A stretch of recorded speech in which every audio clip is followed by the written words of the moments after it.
Obrigado mais uma vez. Boa tarde a todos e todas. Helmut, né? Só para... Sim, Helmut. Helmut, pronto.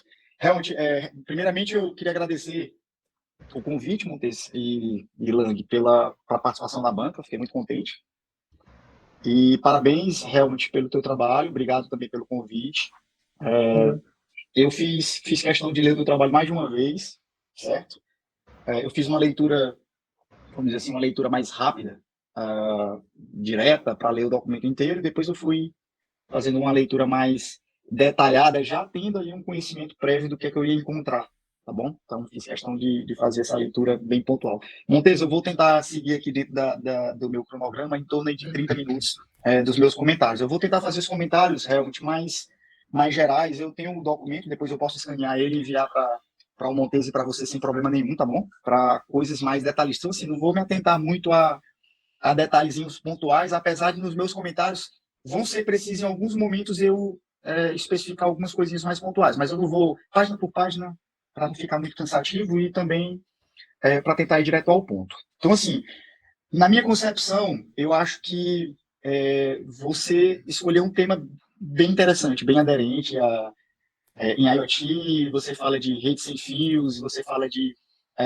LWPAN, que são redes extremamente interessantes para IoT, né? A gente sempre está na busca de querer o tudo, né? A gente quer redes rápidas, sem fios, com distâncias maiores, imunes a interferências, e o consumo energético baixo. Então, assim, a gente está sempre... Eu estou olhando aqui para o cantinho que eu estou olhando para vocês, viu?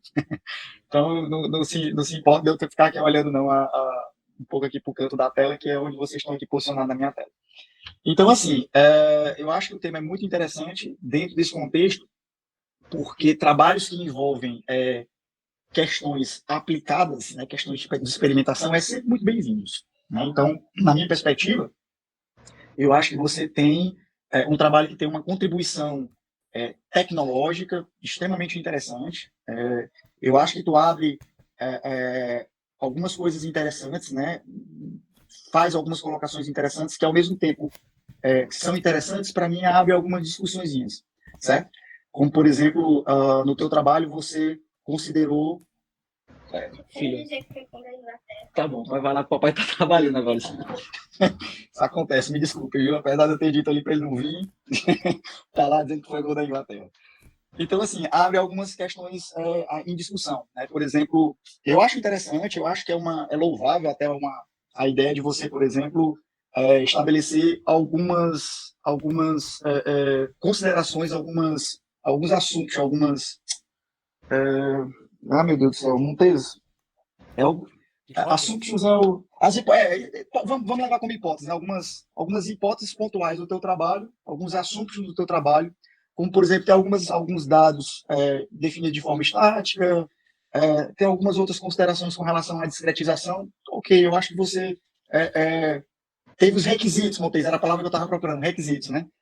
Você definiu ali alguns requisitos, mas isso abre bastante discussões para o teu trabalho, tá bom? Então, eu vou começar aqui as minhas discussões com relação ao teu trabalho, que eu acho que são pontos mais críticos. Eu ia deixar esse para comentar por último, mas eu vou começar logo por ele.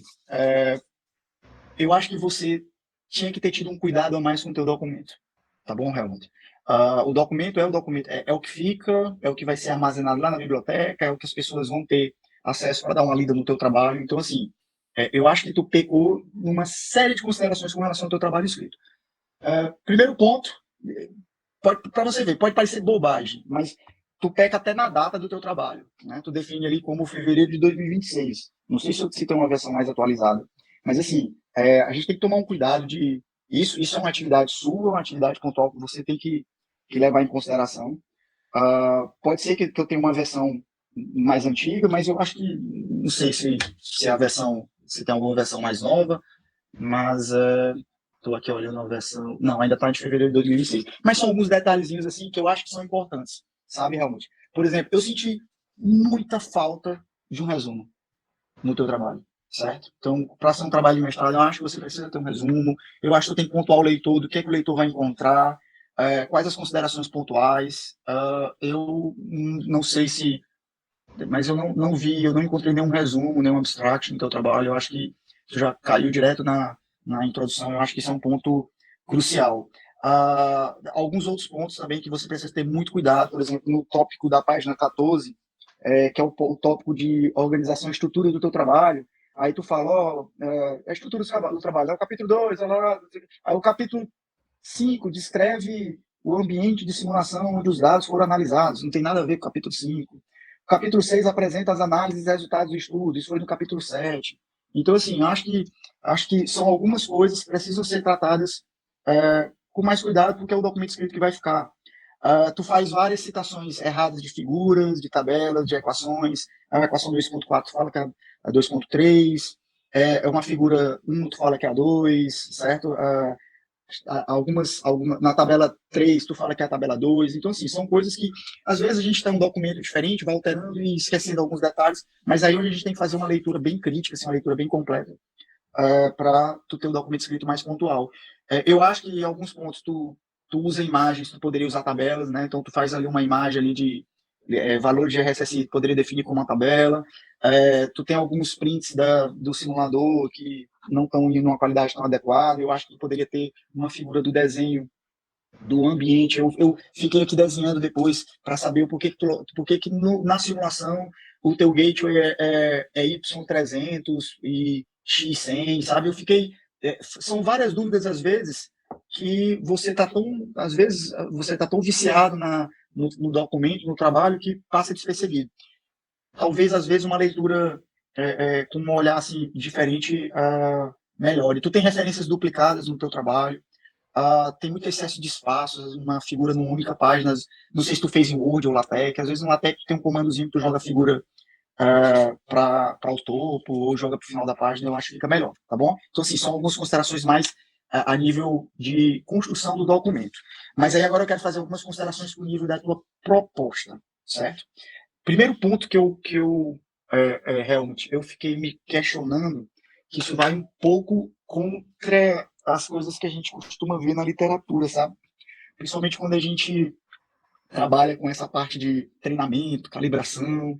Então, assim, o que é que você fez? Você tem uma parte de experimentação onde tu tem 20 pontos, né, do 0 ao 19. Na verdade, o barquinho, ele vem lá do 0, vai lá no 19, depois volta ali mais ou menos para a posição 0. Onde tu fez ali algumas experimentações. Eu acho que no documento você tinha que trazer mais informações com relação a essa experimentação. Mas, assim, o que é que...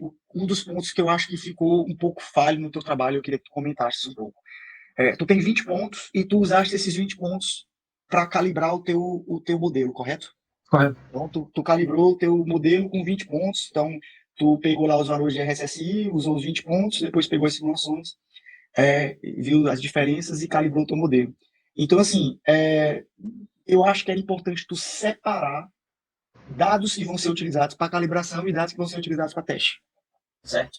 Então, assim, quando você calibra, vamos dizer assim, faz uma experimentação, tu calibra uma simulação com base naqueles dados de experimentação, e depois tu pega o mesmo exemplo para rodar uma simulação calibrada, né? Ou seja, tu rodou a simulação base, viu as diferenças com o experimento, ajustou os dados e rodou novamente a simulação com os mesmos dados. Então, assim, fica meio sem sentido, sabe? Eu acho que você tem que separar os dados. Isso é meio assim, fazendo analogia. É meio que, tipo assim, imagina que eu vou calibrar minha balança.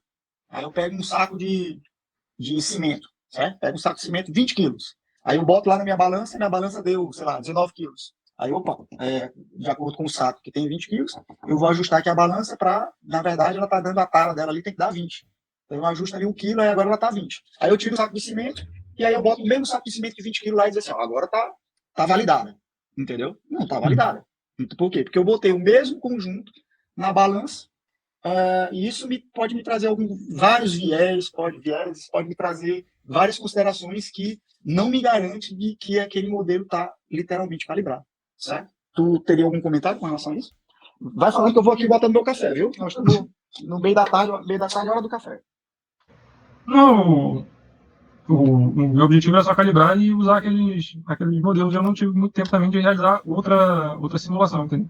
Concordo plenamente. Eu ia comentar exatamente o acesso ao barco dependia de terceiros, então ficou complicado. Então, o que eu tinha de dados era, não justificando que estava certo, mas eu entendo. O meu acesso ao barco, né, que era necessário para fazer a pesquisa, era limitado. Então, só tinha aquele dado. Eu entendo. Eu esqueci, inclusive, de comentar isso. Eu entendo que quando a gente faz experimentação, a gente tem uma série de dificuldades, né? Físicas. Sim, sim. Eu acho que você tem esse ponto. Mas, assim, eu E acho que outra seria questão, importante, né? desculpa te interromper, é Uhum. que rodando uma segunda simulação em campo, por exemplo, eu enfrentaria condições ambientais e totalmente diferentes de novo. Então já Mas teria um outro ambiente. mas aí é onde está o detalhe. Isso torna interessante você Sim, ter outros ambientes. Porque quando tu valida uma coisa, tu não valida para uma situação pontual, tu quer validar ele para a generalização. Logicamente que tendo correto? outro ambiente, tu vai ter outras interferências. E aí o simulador, você tem que levar em consideração também essas outras possibilidades de interferência. Mas isso é importante também, certo? Se tu tem uma dificuldade, por exemplo, de validar com outros, né, outros dados, tu poderia dividir. Apesar de eu acho que o teu é uma opinião particular minha, mas eu acho que a tua quantidade de dados é pequena, certo? Mas tu poderia dividir essa quantidade de dados, fazer, olha, eu vou usar, sei lá, tá bem diferenciado, vai do 0 até o 19, mas assim, tu poderia pegar parte dos dados ali, dividir eles assim, eu vou usar isso aqui para validação, ou desculpa, para calibração, e eu vou usar esses outros 10 para validação.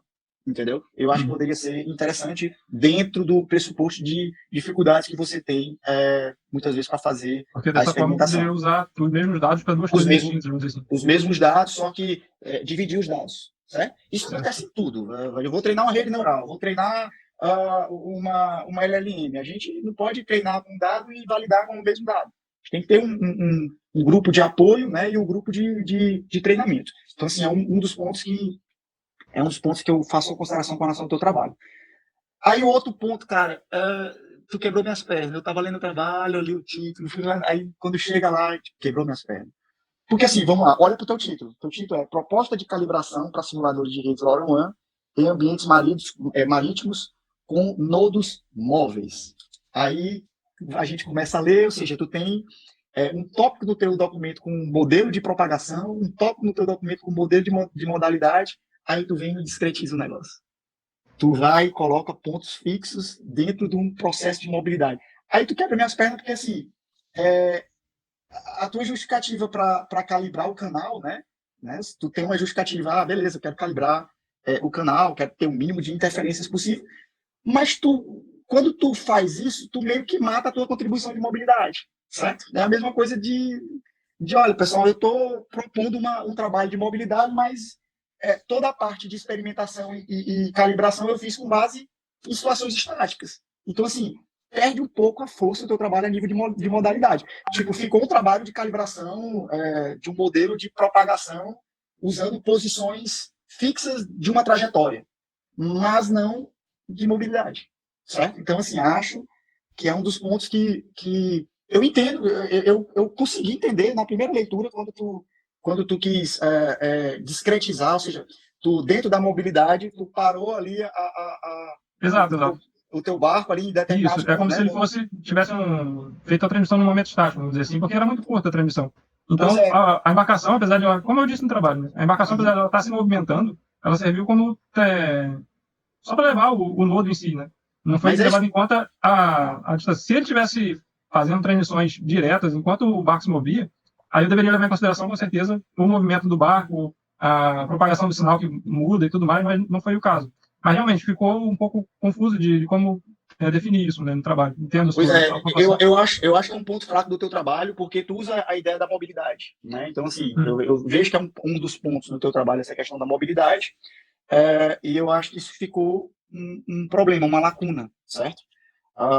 Uma outra coisa também, eu não entendi, eu confesso que eu tentei, assim, buscar uma explicação interessante do porquê que tu fez isso, mas ficou para mim em aberto. E eu queria te perguntar, por que tu usou a distância de 44,22, que é o primeiro ponto, como teu parâmetro do modelo? Tu fez os cálculos lá para calibrar usando Isso, a porque tua na distância de fórmula ele 44. pede uma distância de referência, né? E essa distância de referência, pelo que eu vi na literatura, na documentação de onde vem o flora e tal, esse ponto de referência é o primeiro ponto de transmissão. No caso do trabalho onde eu li, eu não lembro agora qual era a distância, se era 38 metros ou algo assim, mas não era zero, por exemplo. Então, baseado nisso, eu trouxe isso para a minha realidade, que o primeiro ponto de transmissão medido foi 44, então era o meu ponto de referência. Então, eu fiz baseado na literatura do trabalho, da documentação do trabalho, sabe? Certo, beleza, tranquilo. Mas assim, tu tá calibrando um modelo, certo? De propagação para um simulador. E tu usa só um ponto. Tu tem vários pontos. Então, assim, eu até fiz uma colocação, eu marquei aqui na página 59, que tu faz tem um momento que tu fala assim, ó, embora ainda sejam observadas discrepâncias pontuais entre as curvas, essas variações podem ser atribuídas a fenômenos presentes no ambiente real, como reflexões da água, variações na posição da embarcação e interferências não modeladas no simulador. Aí eu fiz uma consideração. Não sei, certo? Então, assim, tem vários pontos no teu trabalho que podem gerar essas inflexões, gerar essas questões. Você usou esse ponto inicial na hora de fazer os teus cálculos, na hora de fazer as tuas validações, né? Teu D044, mas tu tinha vários D0s que tu poderia fazer, mais pontualmente 20. Tu poderia fazer cálculos com relação a praticamente todos os pontos que tu tinha, com relação aos dados que tu tinha, depois ter te dado uma média, uma mediana, alguma coisa disso para usar na tua formulação na hora de calibrar. Então, assim, Perdão, eu usei o primeiro, como eu disse, né? Porque eu fui seguindo o mesmo que foi feito para o desenvolvimento do modelo em si, né? E do simulador também. Então, pois é, mas aí, o primeiro, daí eu fui nessa ideia. Pois é, mas não pensei realmente em fazer uma média, por exemplo, que seria uma outra opção. Porque tu fica preso nessa medição, sabe? Tu fica preso em toda essa condição que é feito de 0 a 44,22, né? Se não me engano, que é o ponto, Isso, é o ponto zero. Primeiro ponto ponto, 0 ponto 1. Primeiro ponto. Então, assim, todas as coisas estão baseadas nisso. Tu tem um monte de possíveis variáveis que não são diretamente proporcionais. Então, por exemplo, até a questão da antena, cara. A antena pode ter alguma diferenciação pelo fato de estar medindo nesse ponto e pelo fato de estar medindo nesse outro ponto. Então, assim, tu engessou o teu modelo naquele ponto onde tu tinha até ponto de 1.000 metros. 1 quilômetro. Então, eu acho, 1 quilômetro, 1.000 metros, né? 1.000 e mais pontualmente 1.000. Acho que é outra coisa que eu queria ver contigo. Então, assim, eu acho que teu trabalho se baseou num ponto único de cálculos de calibragem, que pode engessar e pode não trazer uma generalização. Porque, assim, quando a gente vai fazer uma calibração do simulador, mais uma vez, realmente, tu tem um monte de variáveis aleatórias que serão impossíveis você modelar elas de forma perfeita e pontual em um simulador de rede. O simulador ele nunca vai tratar a exatidão perfeita da natureza, até porque a natureza ela é perfeita. Certo? Mas, assim, a ideia do simulador também não é essa. A ideia do simulador é ter um comportamento que vai de acordo com a realidade. E aí, a partir do momento que tu quer deixar a coisa o mais perfeito possível, às vezes tu atrapalha essas imperfeições da realidade. Certo? Então, assim, acho, na minha perspectiva, que você deveria verificar, dentro do processo de calibragem, considerar esses D0 nos vários pontos de avaliações. No mesmo contexto, cara, eu acho que o teu trabalho pecou um pouco estatisticamente nas apresentações. Por exemplo, tu fez simulações. Quantas simulações tu fez para cada ponto? Foram 20 simulações. Não, são 20 pontos. Aí tu fez 20 simulações para cada simulação. Certo. Era considerado um tempo de... Porque eu acho que eu não expliquei adequadamente isso no trabalho. Mas para cada ponto, era ficado o nodo estático num certo tempo naquele ponto, realizando transmissões simultâneas naquele ponto num tempo X, entendeu? Então, no total, isso somava 20 transmissões para cada ponto. Não, ok. Tu tá falando da experimentação, né? O barco para ali... Não, da simulação. Perdão. Na simulação. Na simulação, isso. E na experimentação, como é que foi? Foi uma transmissão por ponto. Uma só? Sim, o barco ia e naquele ponto ele mandava e continuava andando. E aí tu marcava, né? Isso, ele não ficava parado ali naquele ponto. Não. Tu não parava. Esse trajeto que ele fez, ele foi e voltou continuamente, vamos dizer assim, não ficou parado ali. Até porque não, era um canal um pouco movimentado e não tinha como deixar o barco muito parado, sabe? Então, na tua simulação, tu pegou ali aquele ponto ali que era o ponto que o barco enviou um dado, aí tu pegou aquele ponto e enviou 20 na simulação. Isso, na simulação foi assim. Para poder tirar uma média do valor do RSSI. Isso. Perfeito. Eu acho muito pouco, certo? Pô, tu tá num ambiente simulado, tu poderia ter pecado por excesso, certo? Para ter métricas mais pontuais, mas mesmo assim, tu tinha que trazer estatisticamente variações disso, entendeu? Cada desvio padrão, como foi a questão dos intervalos de confiança que foram utilizados para aquilo ali, para me dar uma certeza. Tu só me deu uma lista de valores médios. Mas aí esses valores médios, tem valores distoantes? Porque o problema da média, cara, o problema da média é porque quando tu tem outliers, quando tu tem valores extremamente discrepantes, a média, ela bagunça tudo, certo? Então, vou dar um exemplo. Imagine, e isso acontece, o simulador tá programado para considerar todas esses detalhes, né? Dentro das suas diversas variáveis aleatórias existentes. Então, na minha percepção, eu acho que eu tinha que apresentar isso para eu entender, pô, o intervalo, ó, o intervalo de confiança é alto, o desvio padrão é pequeno. Pô, então, beleza. Então, eu tenho uma confiança de que aquele RSSI literalmente é o ponto médio que representa aqueles dados, certo? Ó, mas eu tenho outliers. Então, se eu tenho outliers, ele pode puxar o RSSI um pouco para cima, um pouco para baixo, entendeu? Então, talvez fosse mais interessante representar isso com uma mediana ou alguma outra, em suma. Para um trabalho de calibração, que entenda, quando tu está propondo um trabalho de calibração, tu está propondo um modelo que eu vou depois chegar e dizer assim, cara, eu vou querer usar o modelo do Elwood para fazer uma simulação lá na costa marítima de Luiz Correia, porque o porto lá de Luiz Correia está sendo inaugurado agora e a gente quer fazer alguns testes de embarcação. Então, eu quero fazer uma simulação para apresentar para o governador, certo? Então, assim, eu tenho que ter uma confiança estatística, matemática, de que aquela calibragem está legal. E aí, veja que todos os meus comentários estão dentro desse contexto de eu ter essa confiança, tá bom? Sim. Então, eu acho que faltou um pouquinho desse cuidado no teu trabalho, tá bom? E aí, um outro ponto também que me doeu, porque, tipo, quando eu fui lendo, eu fui identificando isso, fazendo as minhas anotações, aí eu, não, cara, mas lá eu sou brasileiro, tá? Eu não desisto, não. Então eu digo, eita, mas vai chegar o capítulo de resultados. Aí lá nos resultados, cara, ele vai dizer assim, tá aí, Érico, tá aí os resultados, né? Uma gama de possibilidades para eu mostrar as coisas. Aí lá nos resultados, tu simplesmente me mostra o que já foi feito, né? Me mostra ali até, deixa eu ver aqui, que eu até coloquei aqui, tu me mostra logo nos dois primeiros tópicos dos resultados, análise do resultado com valores padrão, ou seja, tu me mostra o gráfico que tu já apresentou na tabela anterior, só que agora tu me mostra o gráfico. Aí, na análise dos resultados, os valores calibrados, a mesma coisa, tu mostra o gráfico, que na minha percepção, tu faz até um comentário assim, os valores simulados passam a acompanhar de forma mais consistente a tendência de decaimento. A tendência de decaimento, se tu vê, é igual nos dois. Né? No padrão, está aqui a curva real, o padrão, os valores básicos do simulador e os valores calibrados. A tendência é a mesma. Né? A diferença é que um está lá embaixo e o outro está lá em cima, né? Calibrado. Mas a tendência é a mesma, assim, uma conclusão que não está muito correta. E aí tu apresenta o gráfico dos valores com a calibração, e aí tu faz uma análise da taxa de recepção dos pacotes, e aí tu me compara os valores simulados com os valores simulados padrão, com os valores simulados calibrados, ou seja, e os valores do experimento, entendeu? Então, assim, se tu está calibrando um modelo, eu tenho que testar esse modelo com o real. Então, que aí provavelmente eu entendo, mais uma vez, às vezes a gente tem a dificuldade da experimentação, mas a gente tem que meio que estudar, exatamente por essas dificuldades, estudar todas as possibilidades, caramba. Cara, eu vou discretizar o sistema, beleza. Então eu vou parar o barco ali naquele ponto e vou mandar 50 pacotes, certo? Entendo também que tu tem um tempo, tem tudo, né? Tem muitas variantes.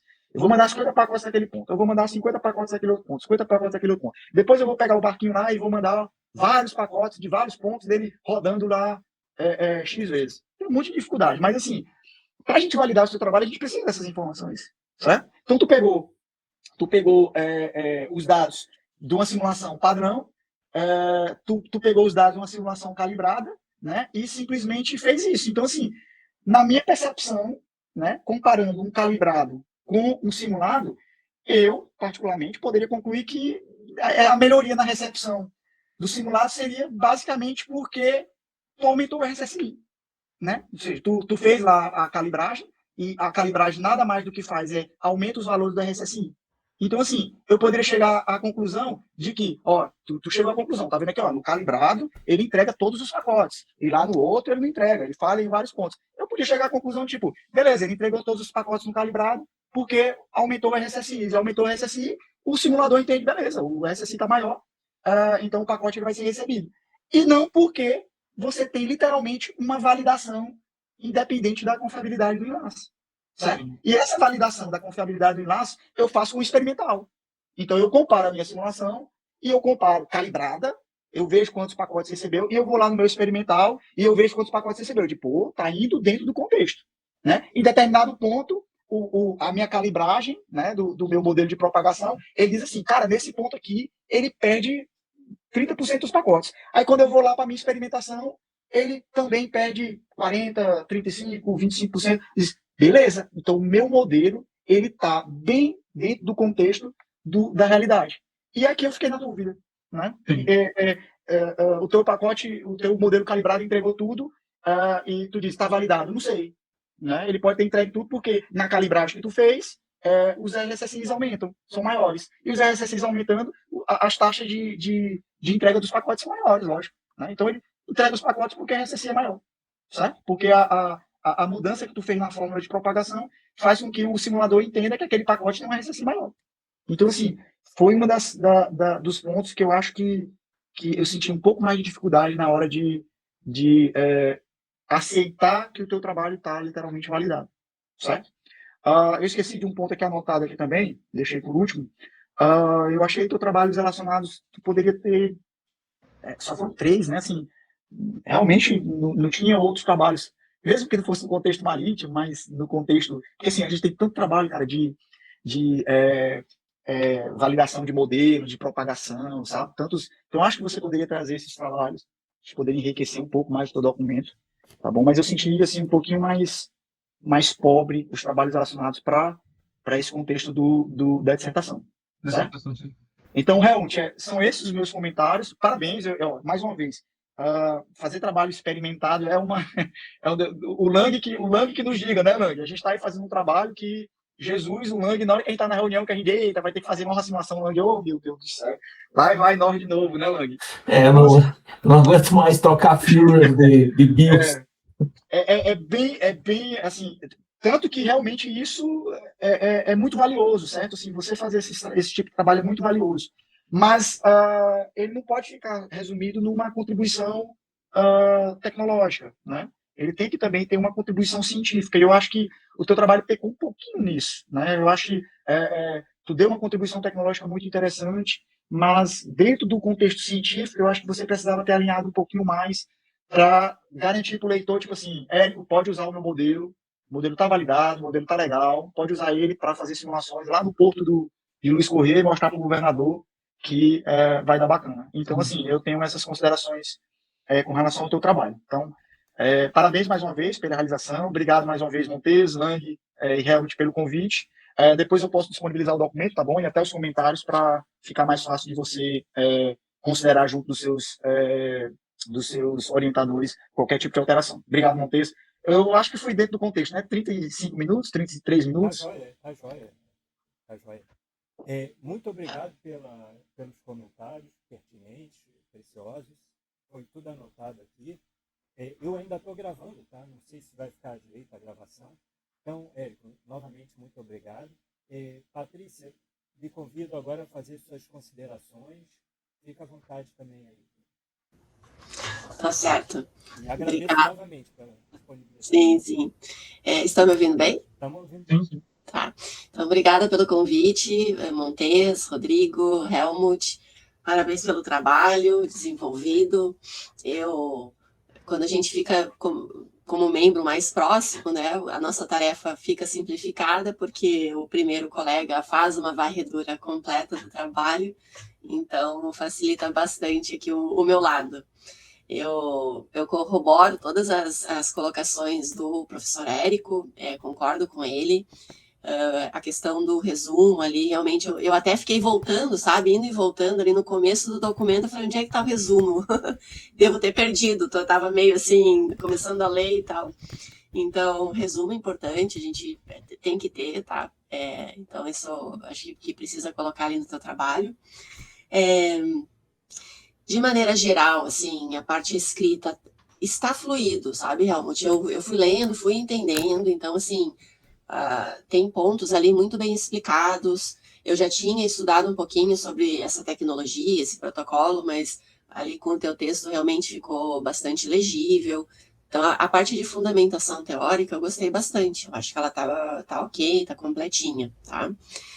Na parte dos trabalhos relacionados, concordo com o Érico, faltou assim, como que eu faço com os meus alunos, né? Eu peço para eles dizer da onde que os trabalhos vieram, qual foi o período pesquisado. Então, você pesquisou de que ano até que ano, né? De que ano até 26, obviamente.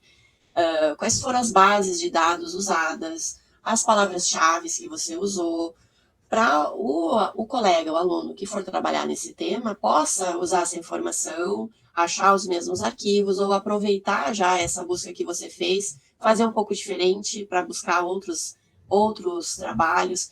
Então, faltou um pouquinho, faltou essa informação. E também para entender como que tu chegou nesses trabalhos relacionados, né? Tá, escolheu porque quis, onde é que achou, onde é que...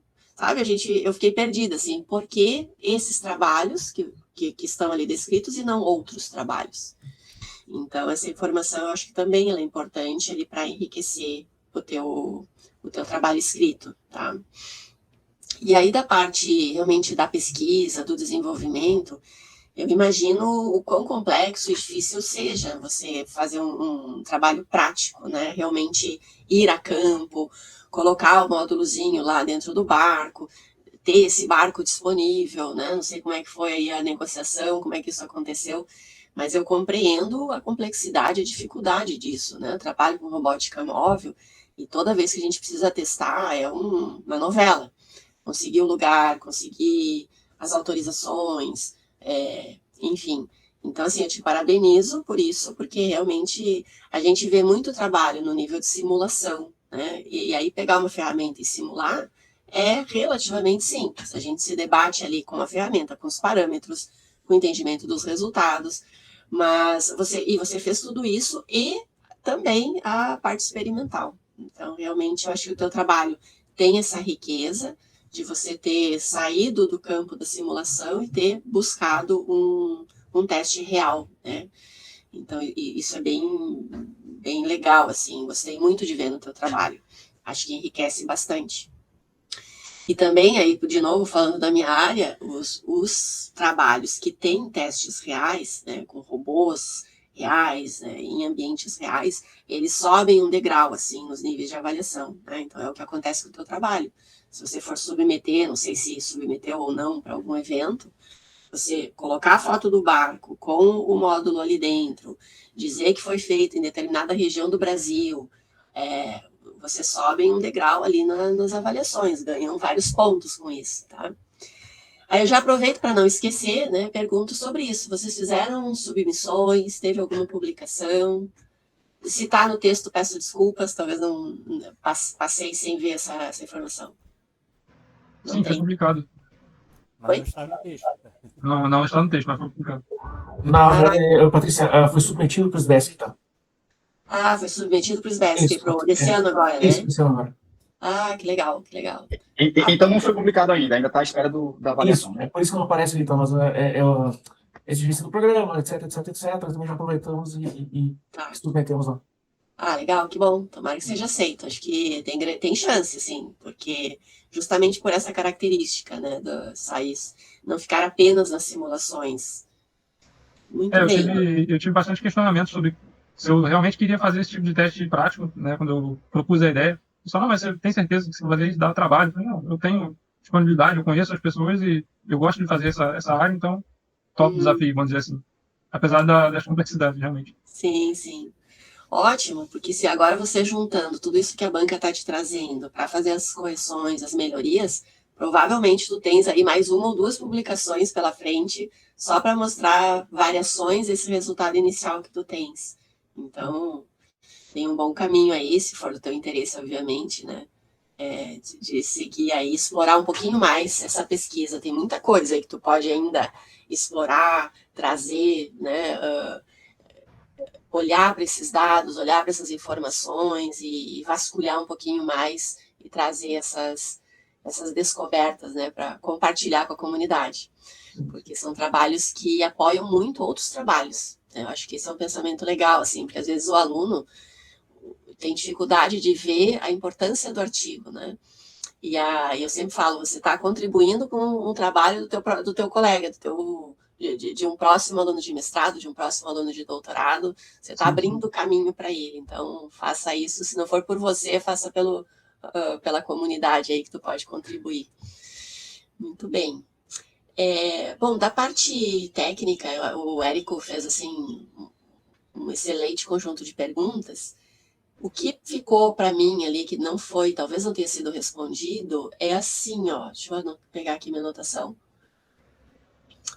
Você fez a calibração proposta, foi realizada usando apenas um ambiente marítimo específico, né? Que é ali o canal de Itajuru. Isso. Como é que você avalia a capacidade de... O Érico falou sobre isso, agora estou lembrando, mas vamos lá. Como é que você avalia a capacidade de generalização dos parâmetros calibrados para outros ambientes costeiros ou marítimos, com características distintas de profundidade, salinidade, ondulação, tráfego de embarcações, condições meteorológicas? Você acha que esse modelo ele é diretamente aplicável? Precisaria de ajustes? O que você enxerga hoje que dá para aplicar diretamente ou não? Teria que pensar em fazer esse ajuste aqui para tornar o modelo aplicável em outros ambientes? Não, no meu ver, ele não é um modelo aplicável, quer dizer, um modelo aplicável a todos os ambientes, vamos dizer assim, de forma genérica. Para cada ambiente, você necessita fazer uma recalibração, porque cada ambiente é único, vamos dizer assim. Então, tem até se não me engano, tem até um trabalho relacionado que eu cito, que ele diz que, mesmo sendo um ambiente urbano, e aquele modelo sendo para um ambiente urbano, necessita de uma nova calibração. Então, uma outra contribuição desse estudo é a forma de você fazer essa calibração. Você usar aquelas fórmulas que eu usei para achar os parâmetros para poder se aplicar a esse modelo e você usar ele em outro ambiente. Até foi o que foi feito, porque esse modelo, inicialmente, ele é voltado para o ambiente urbano. E eu apliquei ele num ambiente marítimo. Então, eu já fiz essa mudança. Então, para cada ambiente, é necessário, sim, fazer uma nova calibração, um novo teste, para abordar a especificidade daquele ambiente em si. Então, esse trabalho, além disso, ele mostra que é possível você aplicar um modelo que seja para um ambiente em outro ambiente, desde que você faça as adequações corretas, vamos dizer assim. Eu acho que dificilmente você consegue aplicar um mesmo modelo com os mesmos parâmetros para um ambiente diferente, assim. Que cada um tem suas... Sim, mas existem ambientes muito similares a esse que você testou, né? Sim. Então, talvez esse grau de similaridade que pudesse também ser um parâmetro interessante. Olha, se determinado canal tiver isso, né? Dentro desse limite, dentro desses parâmetros, o meu modelo funciona, né? Então, isso seria interessante. De talvez fazer esse exercício, né? Você aplicar esse modelo, por exemplo, que eu desenvolvi nesse outro ambiente e comparar os resultados com o ambiente real e ver se eles são aproximados, né? Ou se são satisfatórios para o uso, né? Exato. Às vezes, de certa forma, você vê que ele é aproximado ali com os resultados, você pode usar, né? Para simular aquele ambiente no ambiente virtual, vamos dizer assim. Sim. E como hoje em dia a gente fala de IA o tempo todo e para tudo, eu fiquei me perguntando assim, bom, ele já tem um baseline aqui, né? Tem esse modelo funcionando para este canal. Se daqui a pouco testar para mais um canal, você tem um conjunto de canais parecidos, né? Você coloca isso numa ferramenta de IA, será que o teu modelo ele não cresce? Quer dizer, olha, dá para usar o modelo do Helmut com essa ferramenta de IA, porque daí ele ajusta os parâmetros e aí consegue um valor interessante. Vocês chegaram a pensar nisso? Não, mas poderia, por exemplo, chegar no ponto de gerar alguma coisa que você inserisse os dados daquele ambiente que você quer simular e ele utilizasse dessa forma, né? E te dasse já os valores parametrizados, vamos dizer assim. Seria uma possibilidade. Também seria uma possibilidade interessante, né? Tudo bem, o que mais aqui que eu anotei?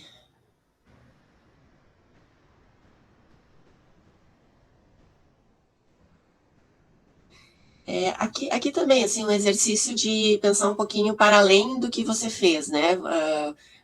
Você fez para uma embarcação, né? Você colocou o módulo ali numa embarcação. Na verdade, são duas perguntas, assim. Que tipo de aplicação você vislumbra que esse teu modelo seria útil? Para que tipo de aplicação marítima ele seria interessante? E a segunda pergunta, e se precisasse para alguma aplicação que precise de uma frota de navios, de embarcações? Dá para replicar diretamente? Não dá? Como é que tu vê isso? Seria uma boa proposta de estudo, vamos dizer assim, que até eu coloquei no final do trabalho como trabalho de futuro, né? Que seria aplicar múltiplas embarcações, vamos dizer assim, em movimento e ver o resultado para ver como uma rede se comporta. Mas é possível, sim. Só que tem que estudar e ver como é que a rede se comporta e como adaptar isso, né? Porque daí já muda completamente o cenário. E em questão de onde utilizar, eu acho, por exemplo, num canal como esse que eu testei, onde as embarcações trafegam tanto indo para o mar quanto voltando, você poderia ter ali um controle dessas embarcações e aplicar essa rede LoRaWAN, né, com módulos nessas embarcações para você monitorar quem está indo, quem tá voltando. E o simulador entraria nesse ponto, simulando esse ambiente em um ambiente virtual, vamos dizer assim. Então você teria toda a possibilidade do ambiente virtual te dar, toda a liberdade de fazer os testes, né, desde que seja compatível com o ambiente real, para depois aplicar no canal em si, no ambiente real. Então, acho que esse processo de monitoramento das embarcações é muito interessante para a aplicação. Uhum. Porque hoje em dia a gente fala muito no monitoramento de tudo, né? Não só de embarcações, mas tudo é monitorado, casas, carros, pessoas, cidades.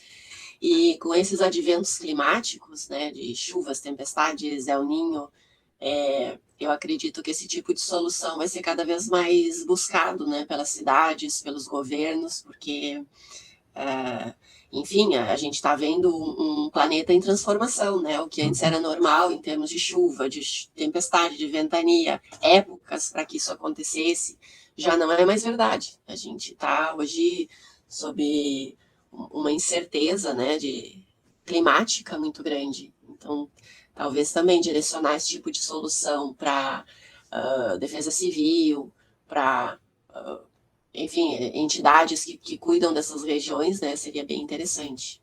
Uma outra vantagem, desculpa te cortar um pouco, uma outra vantagem da aplicação da tecnologia LoRa também é que ela é totalmente não dependente da internet, vamos dizer assim. Então, no ambiente que você não tem a internet disponível, mesmo assim você pode implantar uma rede LoRa e ter ali a sua comunicação, ter o seu servidor local, vamos dizer assim. E para, como você falou, no ambiente de desastre, você teria como montar uma base ali para atender um ambiente daquele, mesmo que você não tivesse internet disponível. Então, a tecnologia LoRa te dá essa flexibilidade também. E o simulador entraria, claro, você simulando aquele local para você, quando fosse implantar fisicamente a rede em si, você já sabe como é que funciona, onde implantar as antenas e tudo mais. Aí entra o papel do simulador, né? Tipo, quando esse trabalho você tem que ir lá e testar se esse sinal fica bom aqui ou não, por exemplo. Não, até porque é muito caro, né? Testar em Exato. loco. A gente simula primeiro para ter uma ideia de se está no caminho certo ou não, né? Número de embarcações, se a região tá correta, enfim. Eu acho que o simulador tem muita utilidade aí para redução de custos, né? No caso de uma Exatamente. operação real, totalmente. Eu tinha uma pergunta aqui. A gente estava conversando. Se eu lembro, peraí. Essa questão da aplicação. Eu devia ter anotado, né? Confio demais na minha cabeça.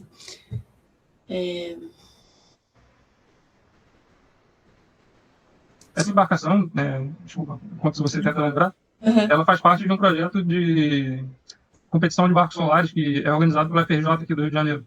E eu sou ex-integrante de equipe de competição, sabe? Inclusive a UFSC tem uma equipe que compete lá, que é muito bem representada, inclusive.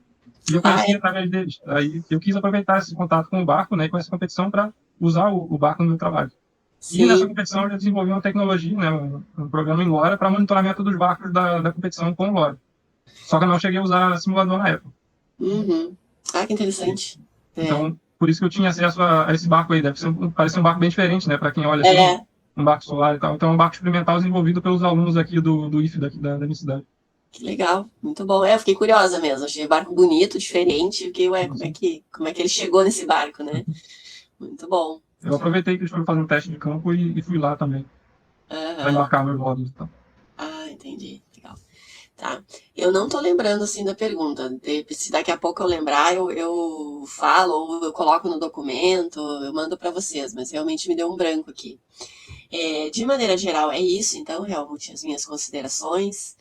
E parabenizo, então, pelo trabalho. Sugiro fortemente que você faça esse ajuste, né, que a banca está sugerindo, de acordo aí com os teus orientadores, obviamente, porque eu acho que tu tem condição de extrair mais informações dessa pesquisa, de trazer mais resultados interessantes aí que não ficaram bem colocados e que pode te render publicações e, enfim, outras oportunidades acadêmicas.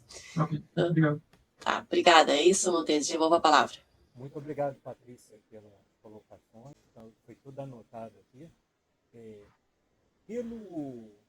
Pela regulamento, pela legislação da nossa pós-graduação, o orientador não faz parte da banca, mas a gente sempre chama o orientador para colocar suas opiniões também aqui, né?